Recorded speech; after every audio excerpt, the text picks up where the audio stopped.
Hello बच्चों, मैं प्रमोद कुमार। आज का जो नया लेक्चर का वीडियो बना रहा हूँ वो एनाटॉमी से संबंधित है। और वो एनाटॉमी में पहले हम देखेंगे डाइकॉट रूट का, फिर मोनोकॉट रूट का।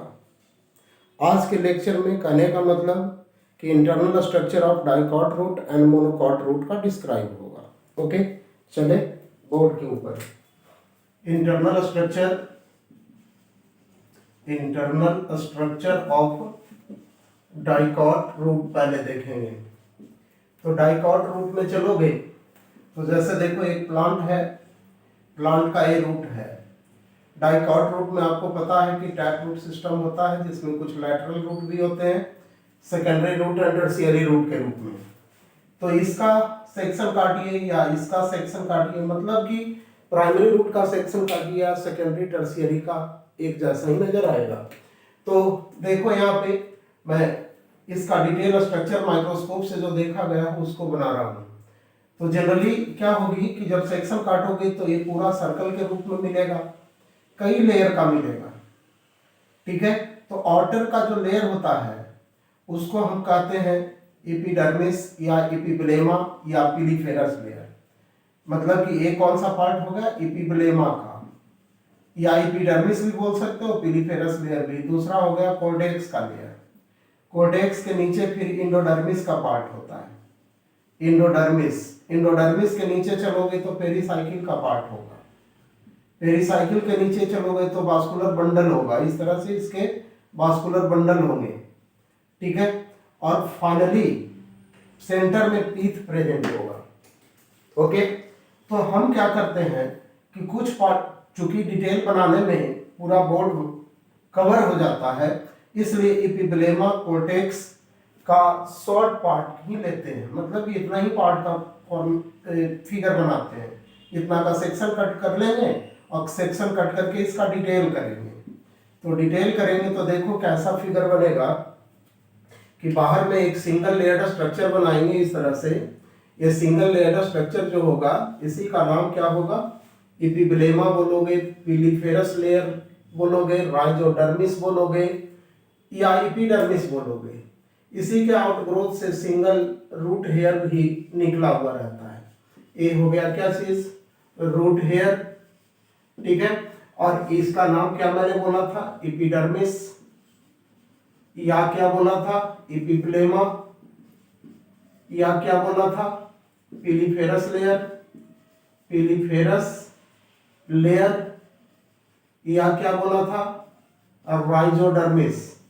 सब एक ही का नाम है, ये ध्यान में रखना।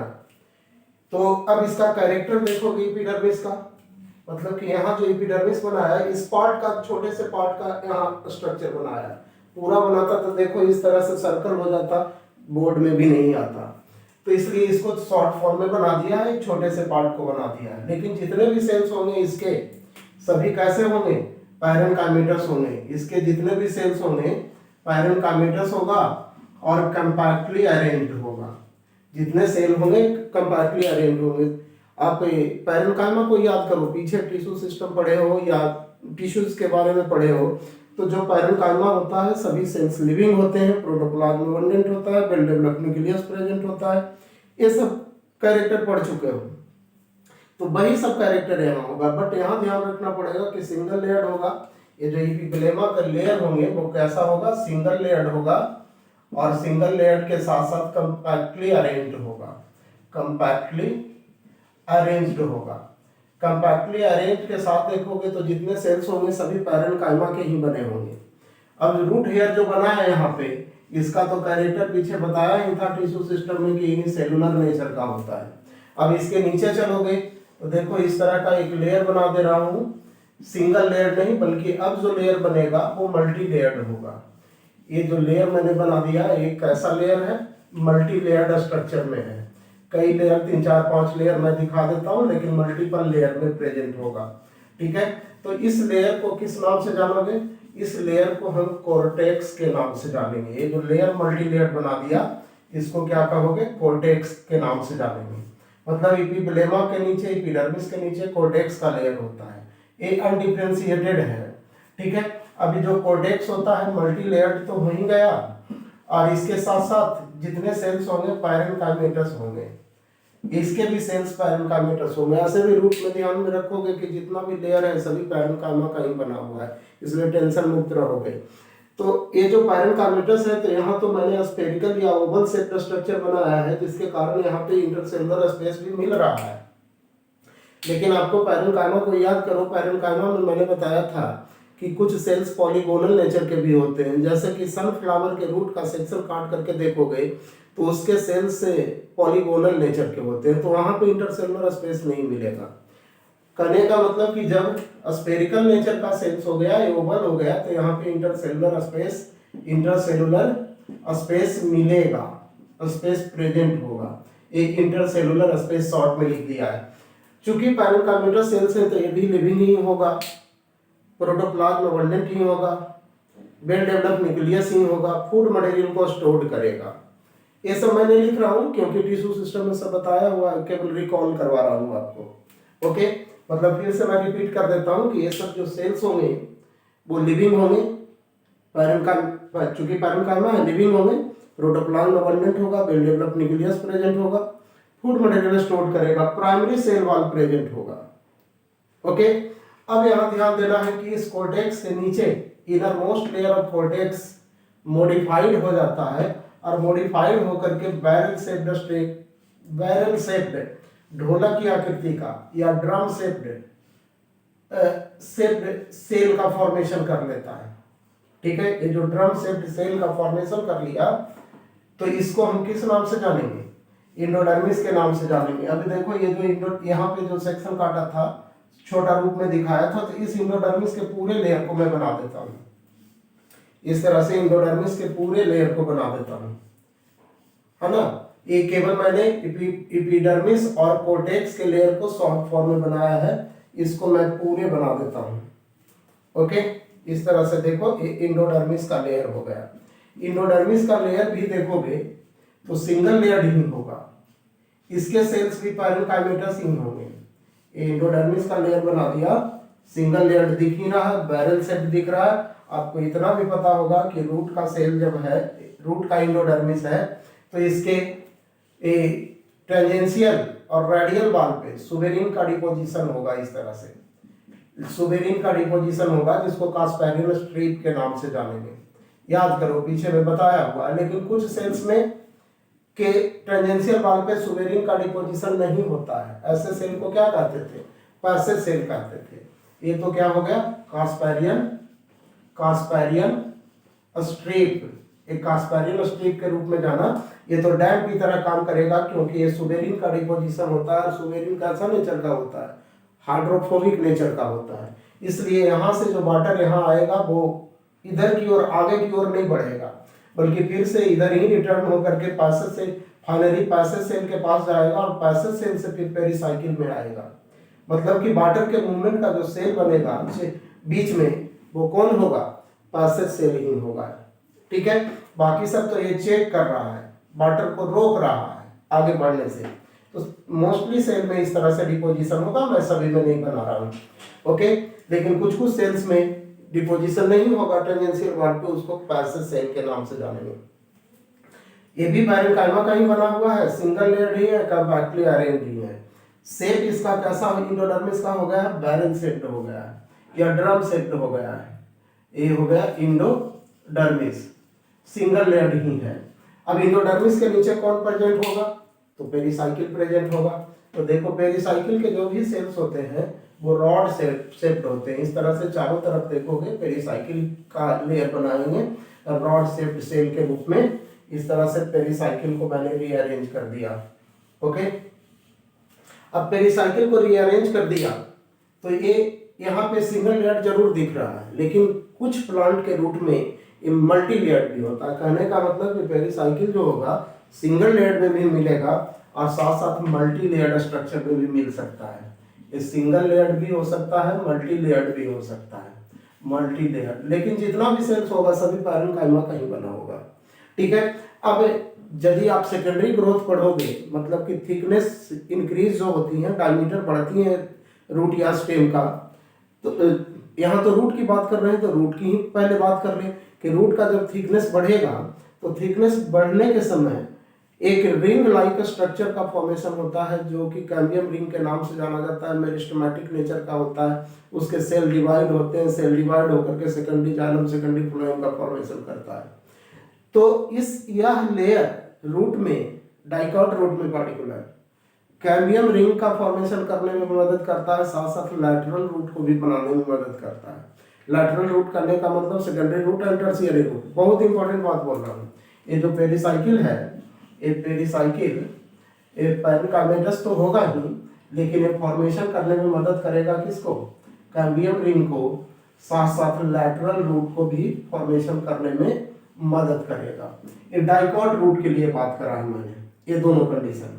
ठीक है, मोनोकॉट रूट रहता तो कैम्बियम रिंग नहीं बनता, क्योंकि वहां सेकेंडरी ग्रोथ होता नहीं है, केवल लैटरल रूट का फॉर्मेशन करने में मदद करता है। ओके, अब इसके बाद देखोगे तो पेरिसाइकिल के बाद जो लेयर प्रेजेंट होगा वो वास्कुलर बंडल का होगा। लेकिन आपको पता है कि जो रूट में वास्कुलर बंडल होता है वो रेडियल टाइप का होता है, रेडियल टाइप का। और रेडियल टाइप पीछे वाले वीडियो में वास्कुलर बंडल वाले में पढ़ चुके हो कि रेडियल में जाइलम बंडल और फ्लोएम बंडल अलग अलग होते हैं। ये जाइलम बंडल बना दिया और एक के दूसरा पैसेज होगा दूसरे बंडल के रूप में, वो फ्लोएम बंडल होंगे। देखो यहाँ पे फ्लोएम बंडल को बना दिया, ये फ्लोएम बंडल हो गया, यहाँ भी फ्लोएम बंडल हो गया। तो xylem bundle, phloem bundle, xylem bundle, phloem bundle alternately arrange है, अलग अलग रेडियस पे प्रेजेंट है। तो ये कैसा वास्कुलर बंडल कहलाया और रेडियल वास्कुलर बंडल कहलाया। अब ध्यान देना है आपको कि यहाँ पे सेंटर में पीथ तो होगा यहाँ पे, लेकिन इसका पीथ इनकंस्पिकुअस होगा। ये पीथ का पार्ट है, तो इसका पीथ कैसा होगा? स्मॉल होगा या इनकंस्पिकुअस का मतलब लेस डेवलप, इनकंस्पिकुअस होगा मतलब कि लेस डेवलप्ड होगा। ठीक है, लेकिन जो भी होगा सभी पैरेन्काइमा का ही बना होगा, ये पैरेन्काइमा का ही बना होगा। अब देखो वास्कुलर बंडल में थोड़ा सा बात और रह गया था। ये तो ठीक है, रेडियल टाइप का हो गया वास्कुलर बंडल, लेकिन जाइलम बंडल और phloem bundle, xylem bundle, phloem bundle, xylem bundle, phloem bundle, xylem bundle, phloem bundle की संख्या कितनी होगी? तो एनसीईआरटी लिखता है कि xylem bundle, xylem and phloem bundle की संख्या, फ्लोएम बंडल की संख्या 2 to 4 होगा। ये मिनिमम 2 की संख्या में होगा, मैक्सिमम 4 की संख्या में जाइलम बंडल भी हो सकता है और फ्लोएम बंडल भी हो सकता है। जैसे कि मैंने 3 बना दिया है, तो यदि 2 होगा तो इसके लिए टर्म देंगे डाइआर्क, और यदि 4 होगा तो टेट्रार्क, टेट्रार्क। ठीक है, डाइआर्क टू टेट्रार्क। यदि 3 यहां बनाया है तो ट्राइआर्क के रूप में जानोगे। देखो एक क्वेश्चन कभी कभी देता है कि कौन सा प्लांट का पार्ट बाइसेप्ड जाइलम बंडल का फॉर्मेशन करता है। तो देखो इसको कहीं से देखो, इस तरह से xylem bundle, xylem bundle, xylem bundle. By लिखते हो तो कैसा लिखते हो? इस तरह से करते हो और इधर पूंछ लटका देते हो, बाई हो गया। तो ये भी तो कुछ वैसा ही दिख रहा है। देखो इस तरह से वी लाइन और एक पूंछ दिख गया, बाई से स्ट्रक्चर का फॉर्मेशन कर देता है। बहुत इंपॉर्टेंट है, ट्राइआर्क कंडीशन में ही बनेगा, डाइआर्क और टेट्रार्क में नहीं बनेगा। ओके, अब देखो इस जाइलम ए फ्लोएम, जाइलम फ्लोएम टिश्यू के बीच बीच में कुछ पैरेन्काइमेटस टिश्यू है जो एक्सटेंशन ऑफ पीथ से बना है, मतलब ये सब रीजन। इसको किस नाम से जानोगे? कंजंक्टिव टिश्यू के नाम से जानोगे, इसको कंजंक्टिव टिश्यू के नाम से जानेंगे या पीथ रे के नाम से जानेंगे, मेडुलरी रे भी बोल सकते हो, जो कि रेडियल कंडक्शन ऑफ वाटर में मदद करता है, जाइलम से लेकर करके इस पीथ तक पहुंचाने में मदद करता है। पीछे भी कई बार रिवीजन पिछले वाले वीडियो में करा जा चुका है। ये सब बातें हो गई किससे रिलेटेड? तो internal structure of dicot root. अब बात करते हैं डाइकॉट रूट को हटा करके मोनोकॉट रूट का। तो मोनोकॉट रूट में देखोगे तो वेरी सिमिलर होगा किससे? डाइकॉट रूट से, very similar to dicot root. ये मोनोकॉट रूट वाले ध्यान देना, monocot root very similar to होगा डाइकॉट रूट। कहने का मतलब कि ये जो स्ट्रक्चर मैंने डाइकॉट रूट का बताया यहाँ पे, यदि मोनोकॉट रूट भी करते तो करीब ऐसा ही बनता, कुछ डिफरेंसेस के साथ।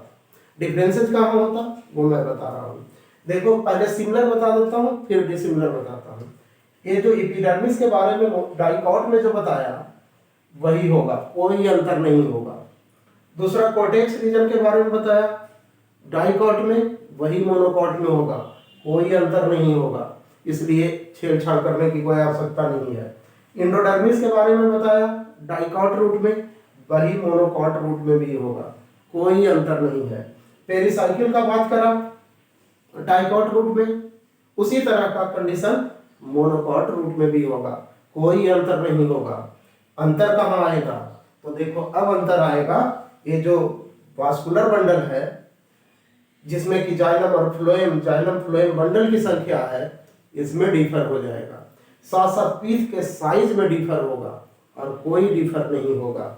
इसलिए अब मैं मोनोकॉट रूट का कहानी करने जा रहा हूँ, इसलिए इसको केवल रद्द कर देता हूँ अंदर वाले पार्ट को, और आपका एक कहानी हो जाएगा मोनोकॉट रूट का। ओके, तो देखो जाइलम और फ्लोएम बंडल की संख्या यदि देखोगे तो यहाँ पे 6 या मोर देन 6 दिखाना पड़ेगा। जनरली 8 होता है, जैसे कि 2, 3 xylem bundle, 4 xylem bundle, 5 xylem bundle, 6 xylem bundle, 7 xylem bundle, एक 8 जाइलम बंडल बना दिया।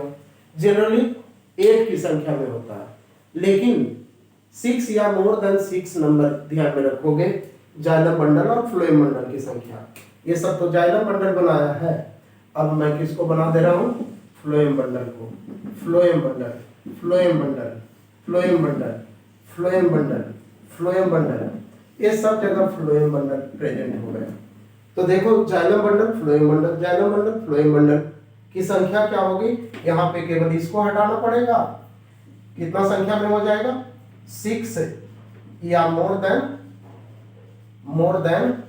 6 होगा। जनरली कितना होता है तो जनरली देखोगे तो 8 होता है, ये ध्यान में रखना, मतलब ऑक्टार्क नेचर का होगा। ऐसे तो बहुत सारा होगा तो पॉलीआर्क बोलोगे, यदि 6 होगा तो हेक्सार्च बोलोगे, 7 होगा हेप्टार्च बोलोगे, जनरली 8 होता है ऑक्टार्क बोलोगे। लेकिन इससे बेहतर है कि एक साथ बोल लो कि पॉलीआर्क नेचर का होता है। ओके, इसका पीठ को देखोगे तो देखो पीठ बहुत बड़ा सा दिख रहा होगा, पीठ इसका वेल डेवलप्ड होता है, मतलब कंस्पिकुअस होता है। इस तरह से पीठ को बना दिया। तो देखो यहाँ पे इनकंस्पिकुअस लिखे थे डाइकॉट रूट के लिए, इनकंस्पिकुअस मतलब लेस डेवलप्ड, लेकिन अब क्या यहाँ पे बताने जा रहा हूँ, कंस्पिकुअस मतलब मोर डेवलप्ड। कंस्पिकुअस मतलब कि मोर डेवलप्ड हो गया। बाकी कैरेक्टर वही होगा, ये थोड़ा बड़ा दिखाना पड़ेगा, लार्ज दिखाना पड़ेगा, क्योंकि स्मॉल था ना डाइकॉट रूट में, तो मोनोकॉट रूट में क्या हो गया, लार्ज हो गया। कंस्पिकुअस हो गया, मोर डेवलप्ड हो गया, पैरेन्काइमेटस हो गया, लिविंग होगा, प्रोटोप्लाज्म अबंडेंट होगा, वेल डेवलप्ड न्यूक्लियस होगा, फूड मटेरियल को स्टोर करेगा। लेकिन इस जाइलम और फ्लोएम टिश्यू के बीच में जो टिश्यूज प्रेजेंट है, ये सब इसको फिर से किस नाम से जानेंगे, तो वही कंजंक्टिव टिश्यू को के नाम से जानेंगे, जो रेडियल कंडक्शन ऑफ वाटर को करने में मदद करेगा। और फॉर्मेशन कैसे होगा, तो पीथ के सेल में जब एक्सटेंशन होगी और वास्कुलर टिश्यू के बीच में प्रेजेंट हो जाएगा, तो उसी को कंजंक्टिव टिश्यू, मेडुलरी रे, पीथ रे के नाम से जानेंगे। तो इस तरह से डाइकॉट रूट और मोनोकॉट रूट की कहानी मैंने एक तस्वीर के साथ ही दोनों का चित्रण कर दिया है। ओके, अब मैं समझता हूं कि इसको 1-2 बार देखोगे तो आपको बेहतर रूप से समझ में आ जाएगी। अब नेक्स्ट वीडियो जो बनाएंगे वो डाइकॉट स्टेम का बनाएंगे, उसके बाद फिर मोनोकॉट स्टेम का, लेकिन दोनों को अलग अलग दिखाएंगे, क्योंकि डाइकॉट स्टेम का स्ट्रक्चर जो होगा बड़े साइज का हो जाता है, तो उसमें थोड़ा टाइम किलिंग होता है, इसलिए उसको अकेले करके बनाएंगे, लेकिन नेक्स्ट वीडियो में। ओके, मिलते हैं अगेन नेक्स्ट वीडियो में। Thank you. थोड़ा लाइक कीजिए, सब्सक्राइब कीजिए, हमारा भी हौसला बढ़ाइए। धन्यवाद।